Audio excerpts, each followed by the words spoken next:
Hamlin's car, you see the different surfaces. Looking back at the driver himself, he's got to be frustrated. He knows he had track position, obviously some sort of mistake or issue. And listen to the wheel spin, just how low of grip there is. All right, let's take another look right here. We're going to see all by himself that purple 11 just gets in the corner, loses grip, and slides into the tire barrier. I don't believe there's any damage. That tire barrier did a really nice job. Let's listen. Yeah, I mean, you heard it. No real wheel hop, no real brake input, just too much traction or too much speed for the traction available. So Denny Hamlin, after starting on pole, has fallen back quite a bit. He is down into the 12th position. Tyler Reddick seems to be, well, it's a bad cliche, but on a Sunday drive here in Chicago, out in front of this field, and he's put a second and a half between himself and second place Bell. Bell comes in second spot off the end of the front straightaway under somewhat of a challenge by Shane Van Gisbergen. Right now, they are racing for the second spot, with Denny Hamlin finding that calamity in turn 2. That's allowed Tyler Reddick to check out, and he's been very brave in these braking zones while he continues to move away. What a battle for second right now. This is the right-hander turn 2. They're on Lakeshore Drive, and they're racing their way to turn 3. You see the comfort right here of SVG. He was able to close in the middle of the corner. Now he gives a little gap on the high-speed section, almost breathing the throttle a little bit in turn 3. We never saw that in the dry. This is turn 4. I love to listen in and just how gingerly these guys have to drive these cars. They're very just impales that Chevrolet into the tire barrier. Hard contact for Kyle. He's trying to back the car up to get out of the tire pack, but he has wedged that Chevrolet Camaro underneath of the tire pack, and that's the first time we have seen that all weekend long. Windshield deep into the tires there in. Well, on the radio, he told him, I just need help getting out of the tire barrier. After that, I should be good. Kyle Busch, you see him just sliding. He was very nervous about the wet conditions, and that nervousness proving itself as he gets into the tire barrier. It may not brake as well as someone else's. It may not turn as well as another competitor. You're going to have to drive your car. Oh, baby. Here we go. It's a costly mistake for Tyler Reddick, and that will earn Christopher Bell the lead. He hangs the right, turn 7, headed to Jeff. That was a mistake that Bell forced Reddick to make. We talked about how Bell could brake so aggressively. Reddick was watching that. Reddick tried to match that tempo on corner entry, and his car would not do it. Christopher Bell. He's trying to block that move. You have to wonder if you don't buy with that all day long in this rain. I doubt it.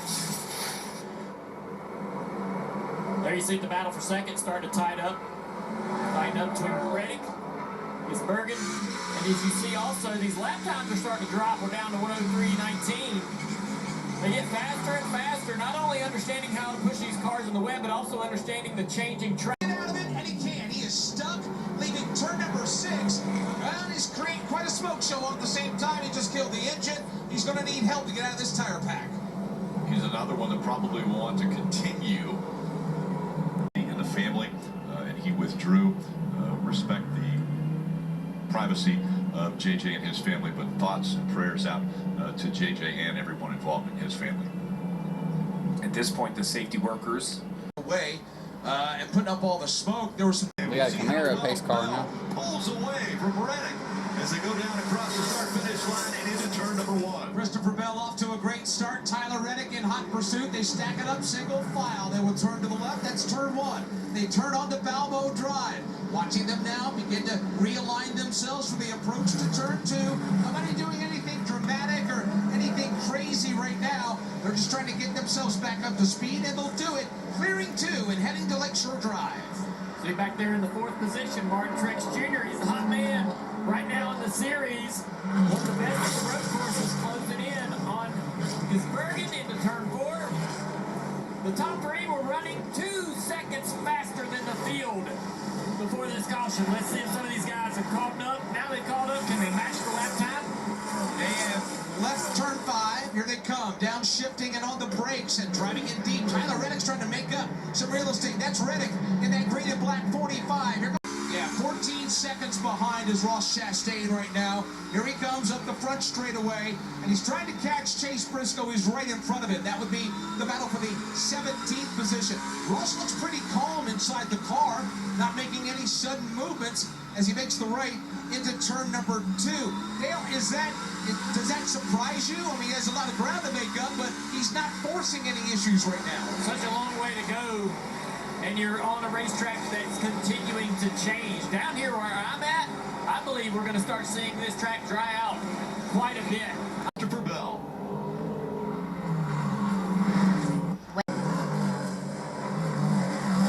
It's a NASCAR Cup Series Chicago Street Race, the Grant Park 220 on NBC. Still out front is Christopher Bell. They're coming up on the end of stage 1. Again, a caution will not be thrown at the end of the stage, but the top 10 drivers will all earn stage points, and the winner of the stage gets a playoff. And across the start-finish line for the win of stage 1, and it looks like things heating up behind him. Coming in here, we'll see if they all go to slicks, Kim. And for Chase Briscoe, he was saying forward drive just is not great. They had a little trouble there on that rear tire, and he needed it to not slide across the center, so looking for some air pressure adjustments on the 14 of Chase Briscoe. Now, I think this is one of the toughest things for a race car driver. You've been out there on treaded tires. Now, as you see the... Some of the covering of the tire pack away, that was impact that we had from Logano, but he was able to get away. Logano. You see the big impact in, and then you see the barrier, kind of that sheathing come loose. It's far enough offline. I don't think it will cause a yellow. Yellow does come out. I'm sure that they will attend to it, but Logano back up and running, and I'm telling you, these cars are resilient. Anytime Stenhouse missed turn 11, I'm sorry, turn 12, turn 11, they had to run off to the runoff area, got turned around and back on track. They're putting the slicks on here. And he's able to get off. You see the yellow Goodyear tires In turn 2. This is in turn 2. I'm trying to look at the monitor to see when he was last on pit road. It looks like he had just left pit road, so that is cold sticker tires for the 9. That just shows how dangerous it is. Marty, the 20 in front of you. Yeah, Chase Elliott did just pit, Steve, and yes, it's tough on those slick tires. He had made so much progress talking about Chase Elliott. Usually the game in these wet tire races, who gets on the slick? Before taking a next-gen car to pit road, can he hit his marks cleanly and give the crew an opportunity to change those Goodyear tires? Well, yes, he does. He will get the slicks as well, so with the fresh tires and see what he can do from there. So look at the map on the upper right-hand side of the screen. You see the 51 leaving, the 20 coming around the last corner. I believe the 51 right here is about the middle of the front stretch. Excuse me, the 91.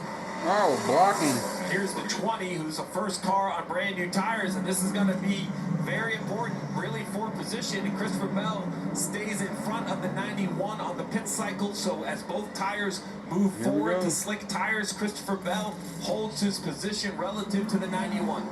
Steve, he was about where you see the haulers, but look at the backdrop. I mean, that's just something that NASCAR has never seen before. They've never experienced something like this, and there, again, are the fans, a lot of new.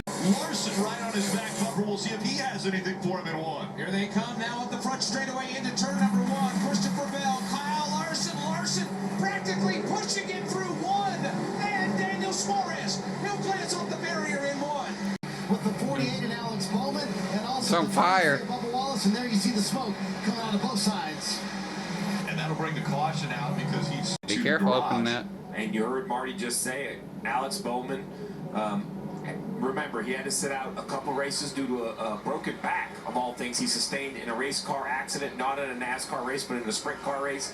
He's come back in the point situation. He's yet to win, but he came in just barely outside the playoff picture. And now on the left side of your screen, all the way down to being the first nation to put a man on the moon. Because they are easy, but because they are hard. Because that goal will serve to organize we're willing to accept. Not because it's easy. And one we intend to win.